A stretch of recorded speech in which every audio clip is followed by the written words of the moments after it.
Bismillahirrahmanirrahim. Alhamdulillahilladzi bi ni'matihi tatimmus shalihat. Asyhadu an la ilaha illallah wahdahu la syarikalah wa asyhadu anna Muhammadan abduhu wa rasuluhu alladzi la nabiyya wa la rasula ba'da amma ba'd. Teman-teman yang dimuliakan Allah Subhanahu wa taala, keluarga romantis yang adalah keluarga yang dimiliki oleh Rasulullah sallallahu alaihi wasallam. Inilah contoh teladan ya bagi antum khususnya yang sudah menikah. Jadikanlah keluarga yang romantis adalah keluarganya Rasulullah sallallahu alaihi wasallam.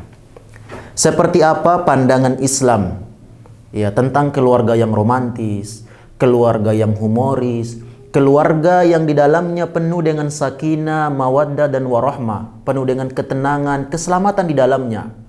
Ya, yakni keluarga di mana seorang kepala rumah tangga ya, ditambah dengan anak dan istri mereka saling membahu antara satu dengan yang lainnya untuk meningkatkan kualitas ketakwaan mereka kepada Allah Subhanahu wa taala.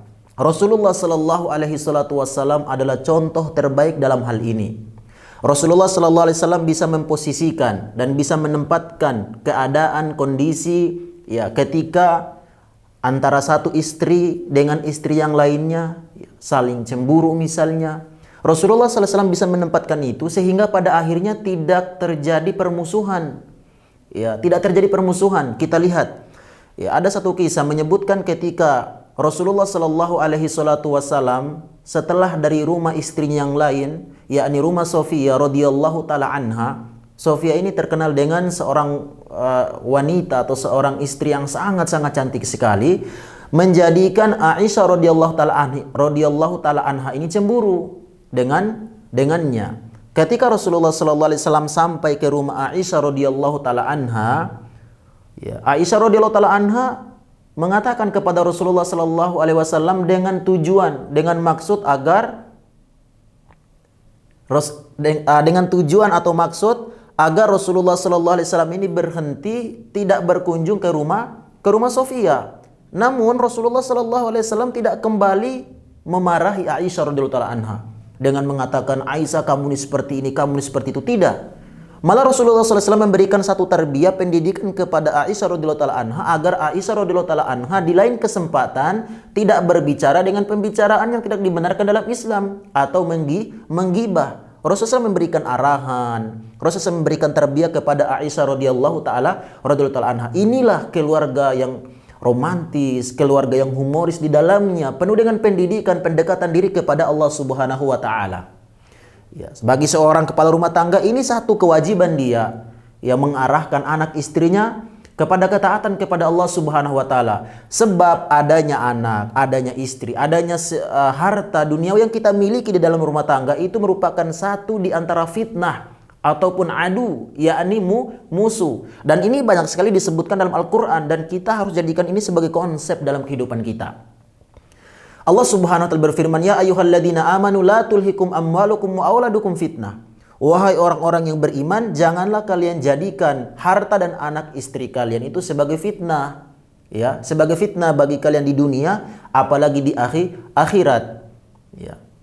Sebab anak, istri, harta duniawi yang kita miliki di dalam rumah tangga ketika sudah menjadikan kita melalaikan dari mengingat Allah Subhanahu wa taala, maka pada akhirnya Allah Subhanahu wa taala pun akan memperlihatkan ya bentuk adab ataupun siksanya kepada kita. Allah mengatakan, "Wa man a'radu an dzikri fa inna lahu ma'isyatan donka wa nahsuruhu yaumal qiyamati a'ma." Siapa yang ya, tidak mengingat Allah Subhanahu wa taala atau berpaling dari mengingat Allah Subhanahu wa taala, maka Allah Subhanahu wa taala akan menyempitkan kehidupan mereka, wa nahsyuruhu yaumal qiyamati a'ma. Dan ketika mereka dibangkitkan pada yaumul qiyamah, dibangkitkan dalam keadaan buta. Kemudian orang yang dibangkitkan dalam keadaan buta ini dia mengatakan, qala rabbi lima hasyartani a'ma wa qad kuntu basira. Wahai Tuhanku, kenapa engkau bangkitkan aku dalam keadaan buta?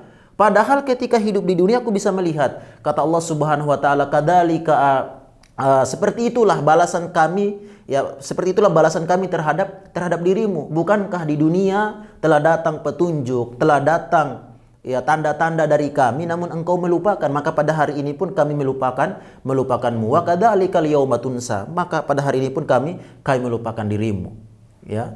Di dalam ayat Al-Quran Allah Subhanahu wa ta'ala berfirman, ya ayyuhalladzina amanu ku anfusakum wa ahlikum naro. Wahai orang-orang yang beriman, jagalah diri kalian dan keluarga kalian dari api neraka, ya, yang bahan bakarnya adalah manusia dan batu. Alaiha malaikatun giladun syidad, yang di dalamnya ada malaikat-malaikat yang kasar keras, ya, dan mereka tidak pernah memaksiati Allah Subhanahu wa taala. Mereka taat terhadap segala apa yang diperintahkan oleh Allah Subhanahu wa taala. Mengenai ayat ini, sahabat Ali bin Abi Thalhah radhiyallahu anhu beliau mengatakan, ku anfusakum wa ahlikum naro, jagalah diri kalian dan keluarga kalian. Di sana mencakup anak istri, ya, dari api neraka yang bahan bakarnya manusia dan batu. Cara menjaga mereka adalah ajarilah adab-adab kepada mereka yang pada akhirnya akan melahirkan ketakwaan dan kedekatan mereka, taqarrub kepada Allah Subhanahu wa taala, dan pada akhirnya mereka akan dijauhkan oleh Allah Subhanahu wa taala dari api neraka. Di sini tujuan utama bagi seorang kepala rumah tangga, bagi seorang nahkoda dalam rumah tangga, dia yang bisa memberikan hal terbaik, di antaranya ketaatan kepada Allah Subhanahu wa taala meningkat. Ya, jadi yang diberikan oleh seorang kepala rumah tangga sebagaimana tuntutan atau pedoman kita adalah keluarga yang romantis yang dimiliki oleh Rasulullah sallallahu alaihi wasallam, tidak sekedar ekonomi saja. Pakaian dikasih, makan minum dikasih, tempat untuk berteduh, tempat tinggal dikasih, rumah dikasih. Namun pendidikan sangat tidak diberikan kepada keluarganya. Sehingga berapa banyak kita dapatkan, ya mohon maaf, seorang suami yang mempunyai istri, dia keluar rumah dengan pakaian-pakaian yang tidak dibenarkan dalam Islam. Artinya dia bertabarruj.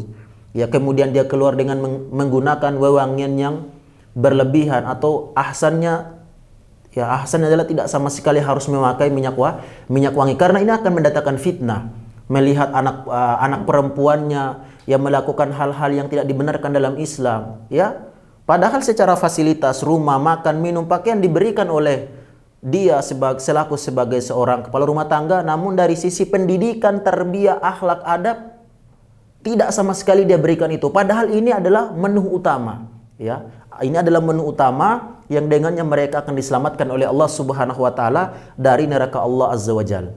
Maka sekali lagi, ya, pedoman kita atau landasan kita dalam hal berumah tangga yang romantis, humoris, dan di dalamnya penuh dengan ketakwaan dan taqarrub kepada Allah Subhanahu wa taala adalah kita jadikan keluarga Rasulullah sallallahu alaihi wasallam sebagai teladan utama kita. Rasulullah SAW ketika ada istrinya, ya, yang memarahinya, atau ada satu istri cemburu dengan istri yang lainnya misalnya, Rasulullah SAW tidak pernah menyalahkan mereka. Rasulullah SAW tidak pernah mencaci maki mereka, tidak mencerca mereka, tidak cemooh mereka dengan mengatakan kamu seperti ini, kamu seperti itu. Tidak. Rasulullah SAW selalu memberikan tarbiyah. Rasulullah SAW selalu memberikan pendidikan kepada mereka, karena Rasulullah SAW faham tujuan utama dibangunnya rumah tangga itu seperti itu, agar ketaatan mereka kepada Allah bertambah dan taqarrub mereka kepada Allah Subhanahu wa taala pun kualitas mereka lebih daripada itu. Barakallahu fikum jami'an.